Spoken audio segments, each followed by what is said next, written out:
என்னது லோகேஷ் கனகராஜ் மாதிரி வெற்றிமாறனும் cinematic universe create பண்ணுறாரா? என்னது வெற்றிமாறன் சினிமாட்டிக் யூனிவர்ஸா? பின்ன என்ன முத்தையா சினிமாட்டிக் யூனிவர்ஸா? வாயை மூடுங்கடா. ஹலோ காய்ஸ், இன்னைக்கான வீடியோவில் வந்து பார்த்தீங்கன்னா ஒரு சில சினிமா அப்டேட்ஸை பற்றி தான் இன்னைக்கான வீடியோவில் பார்க்க போகிறோம். வாங்க இன்னைக்கான வீடியோக்குள்ளே போயிடலாம். வாழ்க்கையில் நம்ம என்ஜாய் பண்ணுற வேலையை செய்யணுங்க, இல்லைன்னா செத்துடணும். நான் பெரிய ஆளாக வரவே வேணாம், ஆனால் வாழ்க்கை ஃபுல்லாக சந்தோஷமாக இந்த வேலையை நான் செஞ்சுக்கிட்டே இருப்பேன். கைஸ், நம்ம ஃபஸ்ட்டாக பார்க்க போகிற அப்டேட் என்னென்னா STR49 அப்டேட் தான் கைஸ். இது பழைய STR49 அப்டேட் இல்லை, புதிய STR49 அப்டேட்டு. பழைய STR49 படத்தை டைரக்ட் பண்ணது வந்து பார்த்தீங்கன்னா பார்க்கிங் படத்தோட டேரக்டர். பட் இப்போ அந்த படம் வந்து பார்த்தோன்னா கொஞ்சம் தள்ளி போகுது. இப்போ புதிய STR49 படத்தோட டேரக்டர் வந்து பார்த்தீங்கன்னா வெற்றிமாறன். இது ஆல்ரெடி நான் போன அப்டேட் வீடியோவில் வந்து பார்த்தீங்கன்னா மென்ஷன் பண்ணியிருப்பேன். இப்போ ஆல்மோஸ்ட் கன்ஃபார்மான நியூஸே வந்துடுச்சு. இப்போ புதிய STR49 படத்தை டைரக்ட் பண்ண போகிறது வந்து பார்த்தீங்கன்னா வெற்றிமாறன் அவர்கள் தான் டைரக்ட் பண்ண போகிறாரு.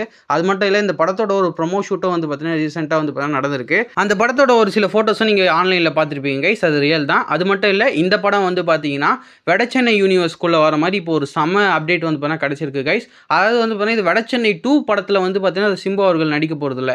நிறைய பேர் அதான் சொல்லியிருந்தாங்க, வடச்சென்னை 2ல் சிம்பு அவர்கள் தான் நடிக்க போகிறாருன்னு. பட் இது என்னன்னா, நான் போன அப்டேட் வீடியோவில் சொல்லியிருப்பேன், வடச்சென்னை படத்தில் எக்கச்சக்கமான கேரக்டர் இருக்கும். அதில் ஒரு சில கேரக்டர்லாம் வந்து பார்த்தீங்கன்னா வெற்றிமாறன் அவர்கள் வந்து பார்த்தீங்கன்னா ரைட்டிங்கில் எடுத்துட்டாரு. அந்த மாதிரி ஒரு ஸ்ட்ராங்கான ஒரு கேரக்டரை வந்து பார்த்தீங்கன்னா ரைட்டிங்கில் அவர் தூக்கிட்டு இருக்காரு. இப்போ அந்த கேரக்டரை வச்சு தான் வந்து பார்த்தீங்கன்னா வெற்றிமாறன் அவர்கள் இந்த படத்தை வந்து பார்த்தீங்கன்னா எடுக்க போகிறாரு.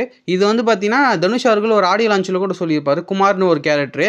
அந்த கேரக்டரை வச்சு தான் எனக்கு தெரிஞ்சு இந்த படத்தை எடுக்க போகிறாங்கன்னு நினைக்கிறேன். மேபி வந்து பார்த்தீங்கன்னா இந்த படம் வந்து பார்த்தீங்கன்னா இப்போ தனுஷ் அவர்களும் சிம்பு அவர்களும் ஒன்றா நடிக்கிறதுக்கு நிறைய வாய்ப்பு இருக்குது கைஸ். எப்படி இதை சொல்கிறேன்னா, வடச்சென்னை 2 படம் வந்து பார்த்தா அடுத்த வருஷம் ஸ்டார்ட் ஆக போகுது. இதை வெற்றிமாறன் அவர்களே ரீசெண்டாக நடந்த ஒரு ஃபங்க்ஷனில் சொல்லியிருப்பாரு. அது மட்டும் இல்லை, குபேரா ஆடியன்ஸ்லேயும் வந்து பார்த்தா தனுஷ் அவர்கள் கன்ஃபார்ம் பண்ணி சொல்லியிருப்பாரு அடுத்த வருஷம் வடச்சென்னை 2 ஸ்டார்ட் ஆகுதுன்னு. இப்போ கன்ஃபார்மாக தெரிஞ்சிச்சு இந்த படம் வடச்சென்னை யூனிவர்ஸ்குள்ளே தான் வருதுன்னு. இது வந்து பார்த்தீங்கன்னா இந்த கதை வந்து பார்த்தீங்கன்னா வடச்சென்னை படம் அந்த ப்ரீக்வல் மாதிரி வந்து பார்த்தீங்கன்னா இந்த கதை அமையறதுக்கு நிறைய வாய்ப்புகள் இருக்குது. உதாரணத்துக்கு வந்து பார்த்தீங்கன்னா ராஜன் கேரக்டருக்குள்ளே நிறைய கேரக்டர் சுற்றின்னு இருக்கும். அந்த மாதிரி சுற்றின்னு இருக்கிற ஒரு கேரக்டராக கூட வந்து பார்த்தீங்கன்னா சிம்பு கேரக்டர் STR49 வரதுக்கு வாய்ப்புகள் இருக்கு. லாஸ்ட்ல தனுஷ் கேமியோ கொடுக்கிறதுக்கு கூட வாய்ப்பு இருக்கு கைஸ். பட் இது எந்த அளவுக்கு சாத்தியம் தெரியல. பட் வடச்சென்னை 2 படத்துல கன்ஃபார்மா வந்து பார்த்தீங்கன்னா சிம்புவோட ரெஃபரன்ஸ் எதனா ஒரு இடத்துலயாச்சும் வரும்னு நினைக்கிறேன் கைஸ். மேபி வந்து பார்த்தீங்கன்னா ரெண்டு பேரும் ஒன்றா நடிக்கிறதுக்கு கூட வாய்ப்புகள் இருக்கு வடச்சென்னை 2 படம் கிளைமேக்ஸ்ல. பார்ப்போம் கைஸ், இந்த படம் நம்ம சொன்ன மாதிரி தான் வருதான்னு. தனுஷ் அவர்களும் சிம்பு அவர்களும் ஒன்றா நடிச்சா எப்படி இருக்கும்னு கீழே கமெண்ட் பண்ணுங்க. வர ஃப்ரைடே வந்து பார்த்தீங்கன்னா குபேரா படம் ரிலீஸ் ஆக போகுது கைஸ். இப்போ வந்து பார்த்தீங்கன்னா இந்த படத்தோட ஒரு ஃபைனல் டியூரேஷன் வந்து பார்த்தீங்கன்னா கிடச்சிருக்கு. 3 hours 1 minute வந்து பார்த்தீங்கன்னா படத்தோட டியூரேஷன் வந்து பார்த்தீங்கன்னா இருக்க போகுது. இது கொஞ்சம் லாங் டியூரேஷன் தான்.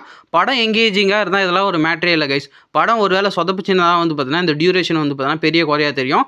பட் வந்திருக்க ட்ரெய்லரை பார்த்த வரைக்கும் வந்து பார்த்தீங்கன்னா படம் வந்து பார்த்தீங்கன்னா ரொம்ப நல்லா இருக்கும் தான் நம்புவோம். பார்ப்போம் படத்துக்கு வந்து பார்த்தீங்கன்னா எந்த அளவுக்கு ஒரு ரெஸ்பான்ஸ் கிடைக்குதுன்னு. அது மட்டும் இல்லை கைஸ், குபேரா படத்தோட புக்கிங்ஸும் வந்து பார்த்தீங்கன்னா ஓப்பன் பண்ணிட்டாங்க. புக்கிங்ஸ் வந்து பார்த்தீங்கன்னா ரொம்பவே நல்லா போயின்னு இருக்குது. தமிழில் எந்த அளவுக்கு கலெக்ஷன் ஆகுதோ அந்த அளவுக்கு வந்து பார்த்தீங்கன்னா தெலுங்குலையும் வந்து பார்த்தீங்கன்னா ஒரு நல்ல புக்கிங்ஸ் போயின்னு இருக்குது கைஸ். பார்ப்போம் தனுஷ் அவர்களுக்கு இந்த படம் எந்த அளவுக்கு ஒரு பாக்ஸ் ஆஃபீஸ் சக்ஸஸாக இருக்குதுன்னு. இப்போ சிவகார்த்திகேயன் அவர்கள் வந்து பார்த்தீங்கன்னா பராசக்தி படம் முடிஞ்சதுக்கப்புறம் வந்து பார்த்தீங்கன்னா விநாயக் சந்திரசேகர் இந்த குட் நைட் படம் எடுத்தார் பார்த்தீங்களா, அவரோட டேரக்ஷனில் ஒரு படம் வந்து பார்த்தீங்கன்னா நடிக்க போகிறது. இது ஆல்மோஸ்ட் கன்ஃபார்ம் ஆகிடுச்சு. இது ஒரு கன்ஃபார்மான நியூஸ் தான். இந்த படத்தில் ஒரு முக்கியமான கேரக்டரில் நடிக்க வைக்கிறதுக்கு வந்து பார்த்தீங்கன்னா மோகன்லால் அவர்கள் வந்து பார்த்தீங்கன்னா மூவி டீம் அப்ரோச் பண்ணியிருக்காங்க. மோகன்லால் அவர்கள் வந்து பார்த்தீங்கன்னா இன்னும் இது தெளிவான பதில் சொல்ல. பார்ப்போம் இந்த படத்தில் மோகன்லால் அவர்கள் நடிக்கிறாரா இல்லையான்னு. இப்போ அஜித் அவர்கள் வந்து பார்த்தீங்கன்னா அடுத்த படம் கன்ஃபார்மாக வந்து பார்த்தீங்கன்னா ஆதிக்கோட தான் பண்ண போகிறாரு. AK64 டேரக்டர் வந்து பார்த்தீங்கன்னா ஆல்மோஸ்ட் கன்ஃபார்ம் ஆகிட்டாரு. அது ஆதிக் ரவிச்சந்திரன் தான் கைஸ். இந்த படத்தையும் வந்து பார்த்தீங்கன்னா மைத்ரி ப்ரொடக்ஷன் தான் வந்து பார்த்தீங்கன்னா ப்ரொடியூஸ் பண்ண போகிறாங்க. இந்த படத்தோட பட்ஜெட் வந்து பார்த்தீங்கன்னா அரௌண்ட் ஒரு 300 கோடிக்கு மேலே இருக்கும்னு சொல்கிறாங்க கைஸ். அஜித் அவர்கள் இந்த படம் வந்து பார்த்தீங்கன்னா ஒரு ஹையஸ்ட் பட்ஜெட்டில் வந்து பார்த்தீங்கன்னா இந்த படம் ரெடி ஆகுது. குட் பேட் அக்லி படத்தை பொறுத்த வரைக்கும் வந்து பார்த்தீங்கன்னா ஜென்ரல் ஆடியன்ஸ்க்கு வந்து பார்த்தீங்கன்னா அந்த படம் அந்த அளவுக்கு ஒர்க் ஆகலை. பட் ஃபேன்ஸுக்கு வந்து பார்த்தீங்கன்னா அந்த படம் ரொம்பவே பிடிச்சிருந்தது. இந்த படம் வந்து பார்த்தீங்கன்னா மேக்ஸிமம் அந்த மாதிரி இல்லாமல் மார்க் ஆண்டனி டைப்பில் வந்து பார்த்தீங்கன்னா இந்த படம் இருக்கிறதுக்கு நிறைய வாய்ப்புகள் இருக்குது. அது மட்டும் இல்லை, இது வந்து பார்த்தீங்கன்னா இந்த படத்தோட பேக் ட்ராப் வந்து பார்த்தீங்கன்னா ஹார்பர் போர்ட்டில் தான் வந்து பார்த்தீங்கன்னா இந்த படத்தோட பேக் ட்ராப் இருக்க போதுன்னு நம்மளுக்கு ஒரு அப்டேட் கிடச்சிருக்கு கைஸ். பார்ப்போம் இந்த படம் வந்து பார்த்தீங்கன்னா குட் பேட் அக்லி மாதிரி தான் இருக்கா, இல்லை மார்க் ஆண்டனி மாதிரி எல்லா ஆடியன்ஸ்க்கும் பிடிக்கிற மாதிரி ஆதிக் அவர்கள் எடுக்கிறாங்களான்னு. கைஸ், கூலி படத்தோட ஃபர்ஸ்ட் சிங்கிள் வந்து பார்த்தீங்கன்னா இந்த வாரத்தில் ரிலீஸ் ஆயிடும்னு ஆல்மோஸ்ட் கன்ஃபார்மான நியூஸ் கிடச்சிருக்கு. பார்ப்போம் அனிருத் அவர்கள் இந்த பாட்டை எந்த அளவுக்கு ஒரு சூப்பரான சாங்காக கொடுக்குறாருன்னு. நீங்கள் இந்த பாட்டுக்கு எந்த அளவுக்கு வெயிட் பண்ணுறீங்கன்னு கீழே கமெண்ட் பண்ணுங்கள். ஓகே கைஸ், அவ்வளோ இந்த அப்டேட் வீடியோ. இதை தாண்டி உங்களுக்கு எதனா சினிமா அப்டேட் தெரிஞ்சுக்க ஆசைப்பட்டீங்கன்னா கமெண்ட் பண்ணுங்கள். நான் அடுத்த வீடியோவில் வந்து பார்த்தீங்கன்னா அந்த சினிமா அப்டேட் கொடுக்க பார்க்குறேன். ஓகே, இந்த வீடியோ பற்றி லைக் பண்ணுங்கள், உங்கள் ஃப்ரெண்ட்ஸ்க்கு ஷேர் பண்ணுங்கள். நாளைக்கு சந்திப்போம். Bye guys.